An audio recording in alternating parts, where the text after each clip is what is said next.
तो सबसे पहले तो आप सभी को नमस्कार और सभी का हार्दिक स्वागत है स्टडी एट होम परिवार में। आप सभी का मोस्ट वेलकम। और आज एक नया सेशन हम स्टार्ट करने जा रहे हैं और शानदार सेशन रहेगा। और आप सभी को पता है सटासट और फटाफट सेशन की हम शुरुआत करने जा रहे हैं, जिसमें हम कम समय में अधिक जानकारी आपको सिखाने का यहाँ पर प्रयास करेंगे। तो सबसे पहला जो सेशन, इस पर सेशन का पहला प्रश्न है हमारे सामने, क्वाड्री साइकिल में कितने पहिए होते हैं?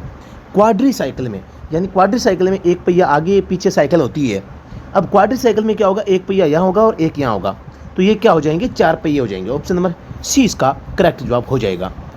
नया पंजीकरण चिन्ह के असाइनमेंट के लिए आवेदन प्रपत्र होता है। पहली बात तो नाम आया है नया पंजीकरण चिन्ह, एक होता है न्यू रजिस्ट्रेशन जो होता है व्हीकल का, फॉर व्हीकल, उसमें और इसमें फ़र्क होता है। भाई न्यू पंजीकरण चिन्ह कब प्राप्त किया जाता है? जब आप एक स्टेट से, यानी कि अदर स्टेट में आप अपनी गाड़ी को ले जाते हैं। अदर स्टेट अगर आप ट्रांसफ़र करते हैं अपने व्हीकल को, अदर स्टेट व्हीकल को ट्रांसफ़र करते हैं, तो आपको ये न्यू असाइनमेंट चिन्ह प्राप्त करना पड़ता है। आप सभी को पता होगा कि जो धारा 47 है, धारा 47 कहती है कि आप अगर एक व्हीकल को एक राज्य में पंजीकृत वाहन को दूसरे राज्य में ले जाना चाहते हैं और उसका प्रयोग वहाँ पर 12 महीने से अधिक के लिए करना चाहते हैं, तो ये 12 माह प्लस हो जाने पर आपको यहाँ पर ये अधिकार देती है कि आपको नया पंजीकरण चिन्ह यहाँ पे बनवाना पड़ेगा। ये कंपल्सरी है ना। तो इसके लिए जब आप आवेदन करेंगे तो आपको यहाँ पर फॉर्म संख्या कौन सा होगा, फॉर्म संख्या 27 में आप अप्लाई करेंगे। क्या करेंगे? अप्लाई करेंगे। इसके साथ आपको एनओसी चाहिए होगी, जो कि फॉर्म संख्या 28 में होती है। अब आपसे पूछ ले, एक प्रश्न आया था राजस्थान हाईकोर्ट में कि भी एनओसी की आवश्यकता कब होती है? तो आपको पता होगा दूसरे राज्य में न्यू पंजीकरण चिन्ह के अप्लाई करने के लिए आपको एनओसी की आवश्यकता होती है। एनओसी का काम केवल और केवल यहाँ पर आवश्यकता होती है दूसरे राज्य में अपने वाहन को पंजीकृत करवाना। प्रश्न 43, निम्नलिखित में से किसे तृतीय पक्ष जोखिम के विरुद्ध बीमा प्रमाण पत्र की आवश्यकता से छूट प्राप्त है?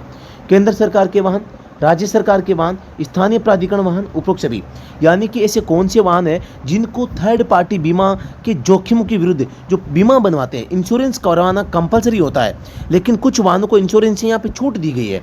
तो ऐसे कौन से वाहन हैं? तो ये जो केंद्र सरकार, राज्य सरकार, स्थानीय प्राधिकरण, इन सभी वाहनों को यहाँ पर छूट होती है।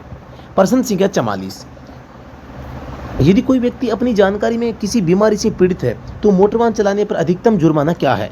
यानी कि वो जानता है कि यहाँ पर वो खुद बीमार है और फिर भी वो लाइसेंस प्राप्त करके अगर गाड़ी चलाता है, अगर वो पकड़ा जाता है तो इसमें जुर्माने का प्रावधान है। और इसके तहत यहाँ पर क्या है, 1000 के जुर्माने का प्रावधान किया गया है। आप सभी को पता होगा कि इस बीमारी के बारे में, बीमारी से पीड़ित के मामले में कौन सी धारा का प्रावधान है? धारा 16 कहती है बीमार कोई व्यक्ति है उसको लाइसेंस नहीं दिया जाएगा।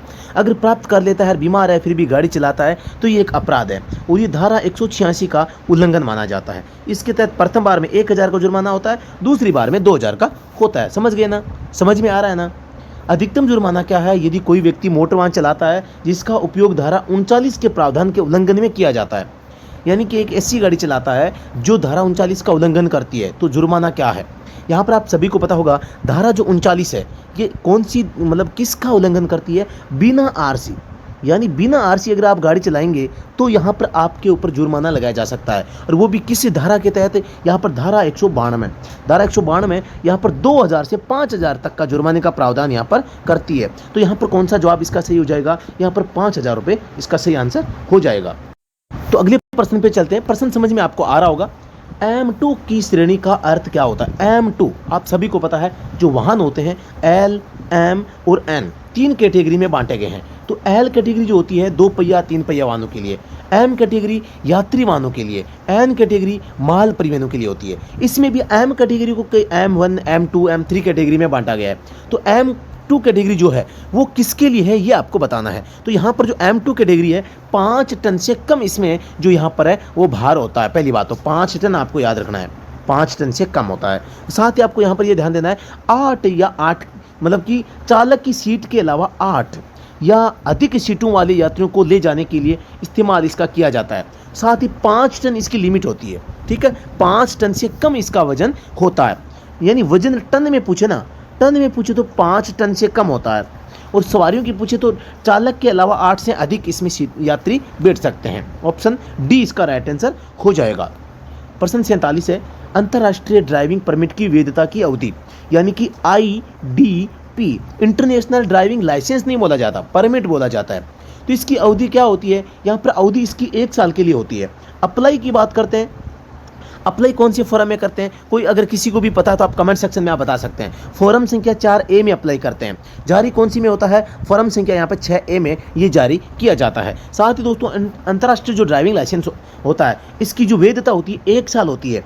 या आपका जो DL बाकी रहेगा, DL जितना बाकी है ना, वो उनमें से जो भी पहले हो या तो 1 साल हो जाएगा, या 1 साल से पहले अगर आपका जो ड्राइविंग लाइसेंस है वो अगर समाप्त हो रहा है, जैसे 10 महीने बाद हो रहा है, तो फिर 1 साल नहीं होगा, 10 महीने होगा। जो पहले होगा ना उसी प्रकार से होगा। इस प्रश्न का राइट आंसर 1 या 2, यानी कि 1 वर्ष से अधिक नहीं ड्राइविंग लाइसेंस की वैधता तक, यानी A और B, 1 या 2 नहीं है, ये यहाँ पर है A और B, A व B, ऐसा मानो आप, ठीक है। तो ऑप्शन नंबर डी इसका राइट आंसर हो जाएगा। 48 49 किसे आ गया, 47 से 49 आ गया सीधे, चलो कोई बात नहीं। निम्नलिखित में से किस दस्तावेज का उपयोग पते और उम्र के साक्ष्य के रूप में नहीं किया जा सकता। कौन सा दस्तावेज है जिसका उपयोग अपर्याप्त उम्र के साक्ष्य के रूप में, दोस्तों यहाँ पर जो आपका ड्राइविंग लाइसेंस होता है उसके लिए, या आप अगर कोई RC बनवाते हैं, आप सभी को पता होगा जो मोटर वाहन अधिनियम है इसमें जो नियम लिखे गए हैं कि आप किसी काम के लिए कौन से दस्तावेज को आप उपयोग में ले सकते हैं, कौन से को उपयोग में आप नहीं ले सकते हैं।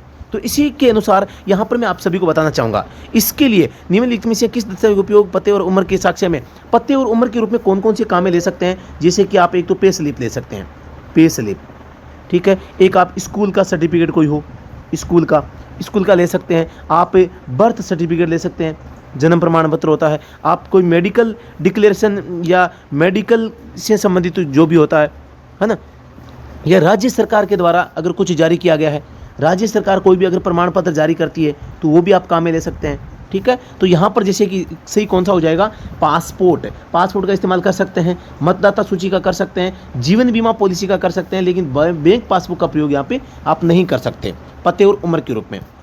किस धारा के तहत एक पुलिस अधिकारी एक वाहन को रोक सकता है। आप सभी को पता होगा कि पुलिस अधिकारी को रोकने का और जो दस्तावेज होते हैं उनको जब्त करने का अधिकार यहाँ पे होता है। आप सभी को पता होगा वाहन रोक सकता है और वहाँ से जब्त कर सकता है। तो यहाँ पर यहाँ पर जो है ना, DL को सस्पेंड करने का अधिकार धारा 206 में किया गया है।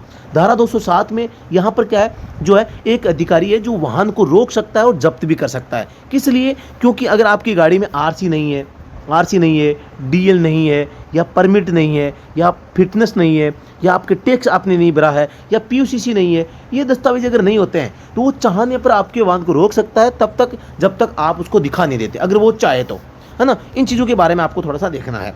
और दस्तावेज चेक करने की जो पावर होती है ना, वो धारा 206 में दी गई है। तो राइट आंसर कौन सा हो जाएगा, धारा 207।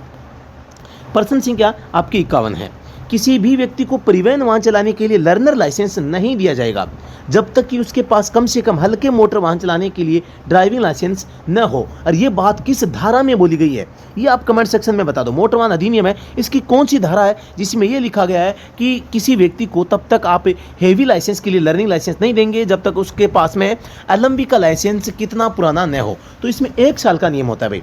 ऑप्शन नंबर यहाँ पर क्या हो जाएगा, आप सभी को पता होगा कि आपके पास में अगर या तो आपकी उम्र 20 साल, एक तो 20 साल उम्र होनी चाहिए प्लस 1 साल का आपके पास में LMV होना चाहिए, तो आप हेवी लाइसेंस के लिए LMV जो लर्निंग लाइसेंस है वो बनवा सकते हैं। तो इसमें 1 साल, ऑप्शन नंबर 1 इसका राइट आंसर हो जाएगा। आप सभी को पता होगा इसका उल्लेख जो है, जो मोटर वाहन अधिनियम है MVA, इसकी जो धारा 7 है इसमें ये उल्लेख किया गया है। कुछ परिस्थितियों में लाइसेंस को देने से यहाँ पर मना करना, या कुछ स्थितियों में लाइसेंस देने से यहाँ पे है जो है उस पर प्रतिबंध होता है ना। तो इसमें ये एक नियम ये भी है कि उसके पास अगर 1 साल का LMV नहीं है तो उसको HMV का नहीं देंगे।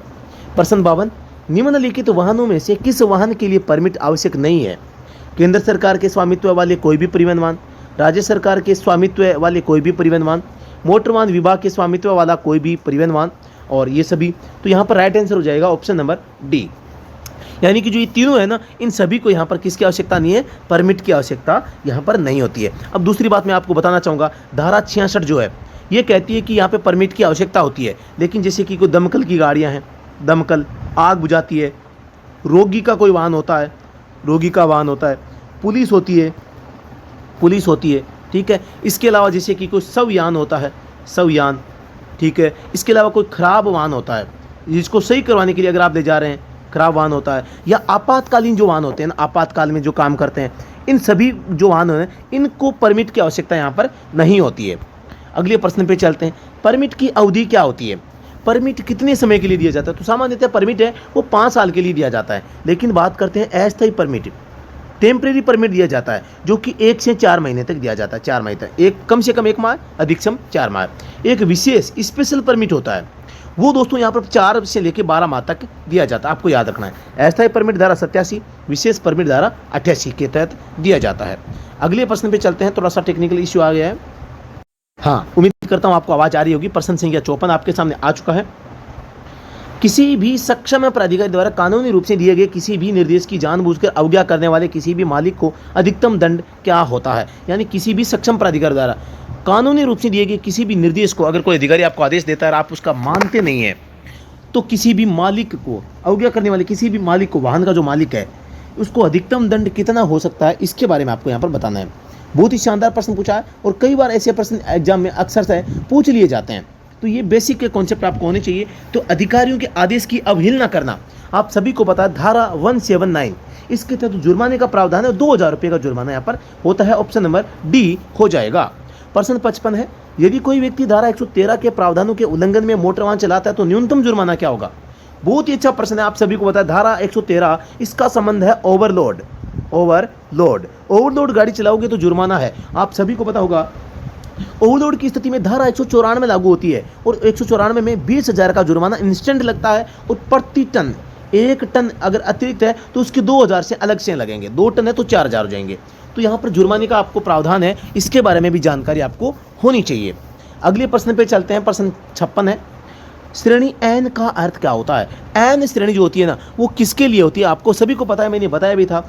एल श्रेणी 2 या 3 पहिया वाहन के लिए, एम श्रेणी यात्री वाहन होते हैं जिनमें यात्री बैठते हैं, एन जो श्रेणी होती है ना वो माल जो यान होते हैं उनके लिए होती है। तो एन श्रेणी किसके लिए हो जाएगी यहाँ पे, इसके बारे में आपको यहाँ पर पूछा गया है। तो एन श्रेणी हो जाएगी माल की ढुलाई के लिए कम से कम 4 पहिए वाले मोटर यान, कम से कम 4 पहिए होनी चाहिए और माल अगर ढोते हैं तो वो एम परिवहन की श्रेणी में आते हैं।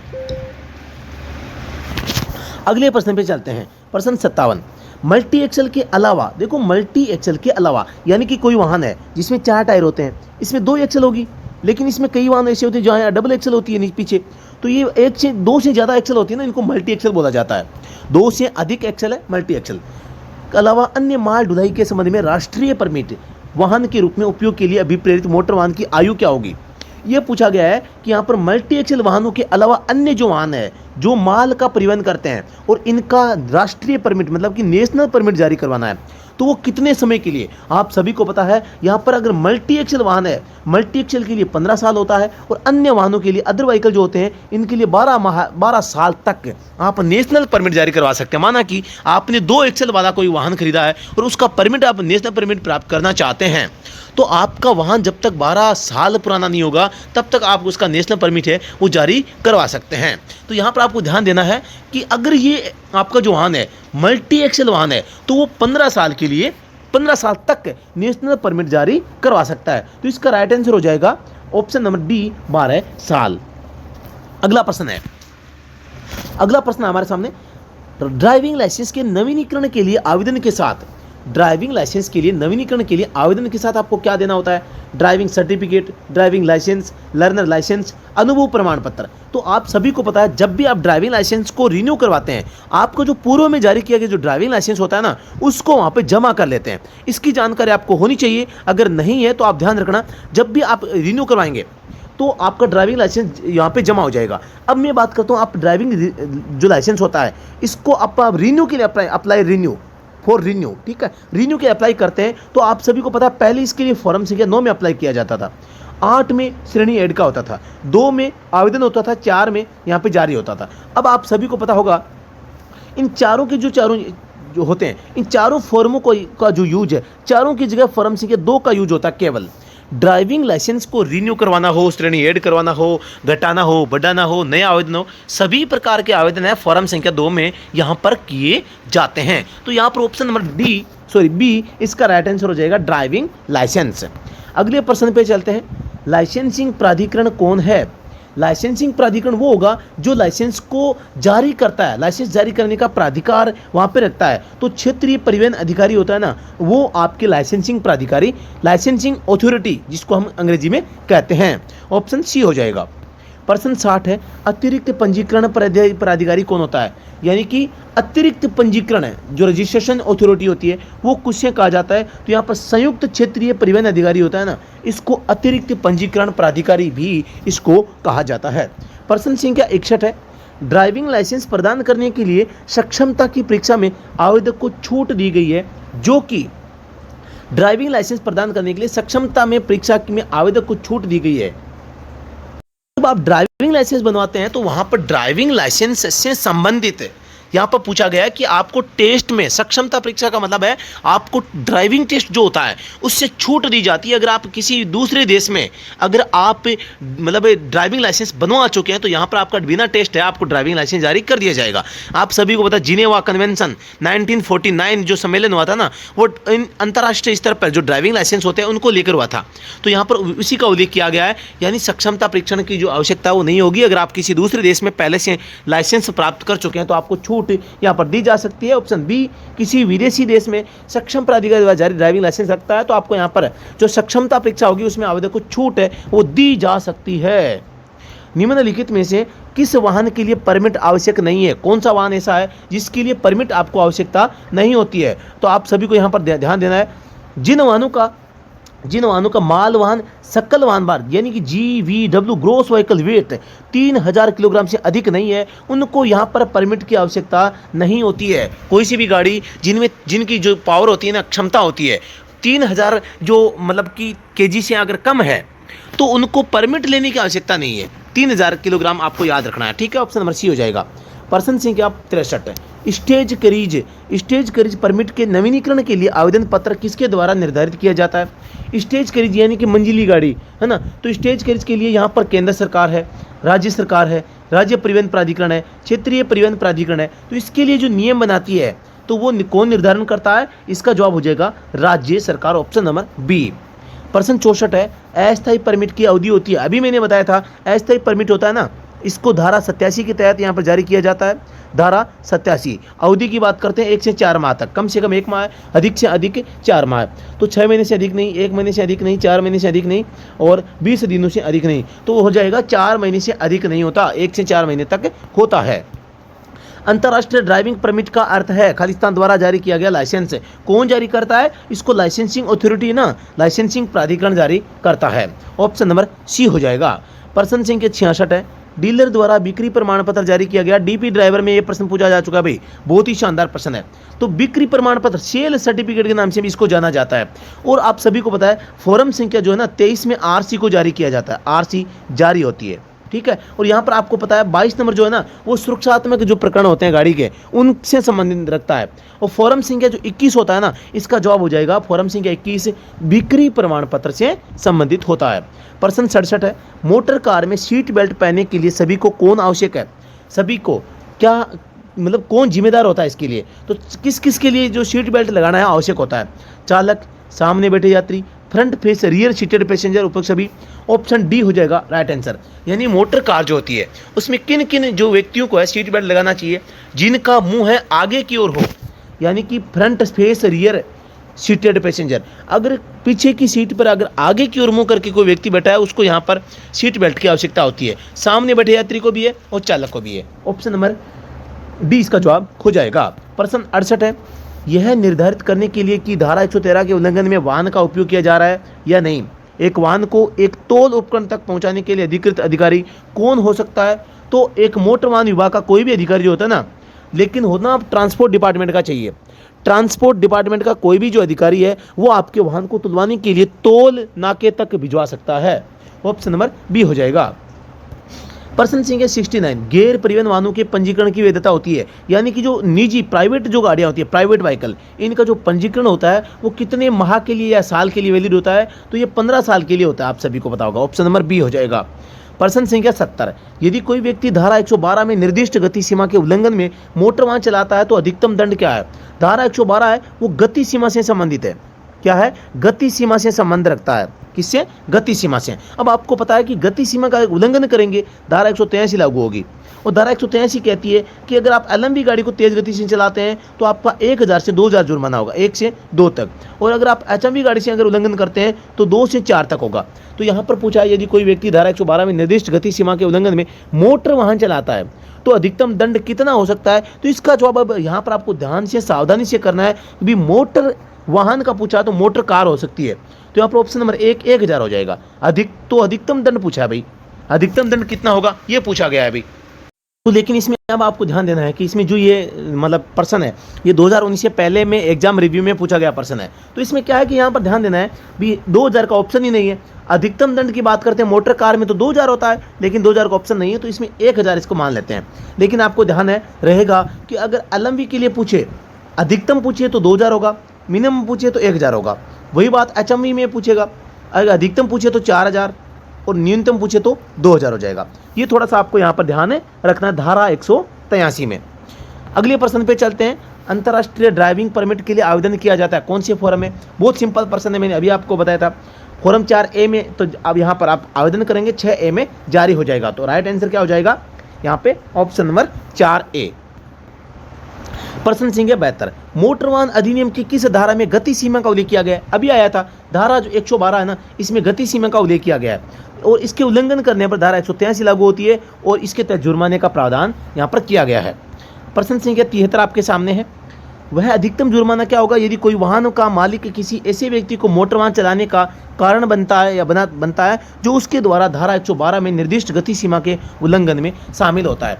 यानी कि किसी, प्रश्न दोबारा ध्यान से पढ़ें, वह अधिकतम जुर्माना क्या होगा यदि कोई वाहन का मालिक किसी ऐसे व्यक्ति को मोटर वाहन चलाने का कारण बनता है जो उसके द्वारा धारा 112 में निर्दिष्ट गति सीमा उल्लंघन करता है, मतलब गति सीमा का उल्लंघन करता है। तो यहाँ पर पूछा गया है कि अगर आप धारा 112 का उल्लंघन करते हैं गति सीमा का, ओवर स्पीड में, तो धारा 183 लागू होगी। तो यहाँ पर अधिकतम जुर्माना पूछा तो इसमें वही बात आ गई, अधिकतम जुर्माना 1000 है, क्योंकि इसमें गाड़ी का बताया नहीं गया है, और ये भी पुराना प्रश्न है। 1000 से 2000 हो सकता था, 2000 से 4000 हो सकता था। एलएमवी और एचएमवी का भी मैंने आपको पिछले ही प्रश्न में बताया था ओवर स्पीडिंग का नियम। यदि कोई व्यक्ति धारा 146 के प्रावधानों के उल्लंघन में वाहन चलाता है तो कितने माह का कारावास का प्रावधान है? धारा 146 जो है यहाँ पर आप सभी को पता है बीमा से संबंधित है। आप बिना वाहन का बीमा कराए गाड़ी चलाते हैं तो कितने यहाँ पर जो टाइम का जो प्रावधान है, तो आप सभी को पता होगा धारा 146 तो उल्लंघन कहती है कि आपको आवश्यक रूप से बीमा बनवाना पड़ेगा। अगर नहीं बनवाते हैं तो धारा 196 में लागू होती है, और धारा 196 के तहत 2000 का जुर्माना और 3 माह की कैद का प्रावधान यहाँ पर किया गया है। Option number C right answer हो जाएगा।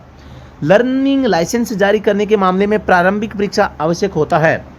लर्निंग लाइसेंस जब जारी करवाते हैं तो प्रारंभिक परीक्षा आवश्यक होता है। क्या आवश्यक होता है? नए अवधि के लिए प्रारंभिक परीक्षा जो है वो आवश्यक होती है, बाकी के लिए नहीं होती है। तो आपको ध्यान देना है, नए आवेदन करेंगे, लर्निंग लाइसेंस बनाएंगे तो यहाँ पर आपको परीक्षा पास करनी पड़ेगी। परिवहन वाहन चालक की वर्दी को अधिसूचित करने के लिए अधिकृत व्यक्ति कौन है? परिवहन वाहन चालक जो होता है उसकी वर्दी क्या होगी, कैसे कलर होगा, कौन सा कपड़ा होगा, कैसी डिजाइन होगी, तो ये निश्चित करने का जो अधिकार है या अधिकृत व्यक्ति कौन, इसके लिए परिवहन आयुक्त है। ट्रांसपोर्ट कमिश्नर, अंग्रेजी में बात करता हूँ तो ट्रांसपोर्ट कमिश्नर है, वो चालक की जो वर्दी होती है ना उसको अधिकृत व्यक्ति है, उसको चेंज करने के लिए होता है। तो ऑप्शन नंबर डी इसका राइट आंसर हो जाएगा। साथियों यहाँ पर हमने बहुत ही शानदार session study at home app के ऊपर और जो हमारा यूट्यूब चैनल स्टडी रूम इसके ऊपर आपके साथ मिलकर लेने का प्रयास किया। उम्मीद ही नहीं, पूरी आशा है कि आप इसको बढ़ चढ़कर इसको ध्यान से देंगे, पूरा देखेंगे, और अगर आपको मज़ा आया है, समझ में आया है, तो आप कमेंट सेक्शन में ज़रूर बताएंगे कि सर हमें बहुत अच्छी तरीके से समझ में आया है। आप यूं ही आगे के सेशन लेते रहिएगा। कमेंट नहीं आए तो फिर आगे का सेशन नहीं होगा। आप सभी को पता है कि पिछला सेशन आप लोगों ने लाइक नहीं किया था, तो हमने क्या है उसको ज़्यादा फिर इसके बाद में ये सेशन लेट शुरू किया है। फिर से यही है कि आप लोगों ने अगर प्रेम दिखाया तो फिर हम जरूर आगे के सेशन कंटिन्यू करेंगे। तो ध्यान रहे, इस सेशन को आप थोड़ा सा शेयर करें, लाइक करें, कमेंट सेक्शन में बताएं कि हमने अच्छा पढ़ाया या नहीं पढ़ाया। आप लोगों ने जो पढ़ा है, आप लोगों को जो मैंने पढ़ाया है वो आपको समझ में आया या नहीं आया। दोस्तों आप सभी को बताना चाहूँगा, आप अगर किसी भी एग्जाम की तैयारी कर रहे हैं तो आप स्टडी एट होम ऑनलाइन जो प्लेटफॉर्म है, ऑनलाइन एप्लीकेशन है, उसको डाउनलोड करके भी आप अच्छी तैयारी कर सकते हैं। तो साथियों धन्यवाद, जय हिंद। साथ ही बताना चाहूँगा, आप वीडियो के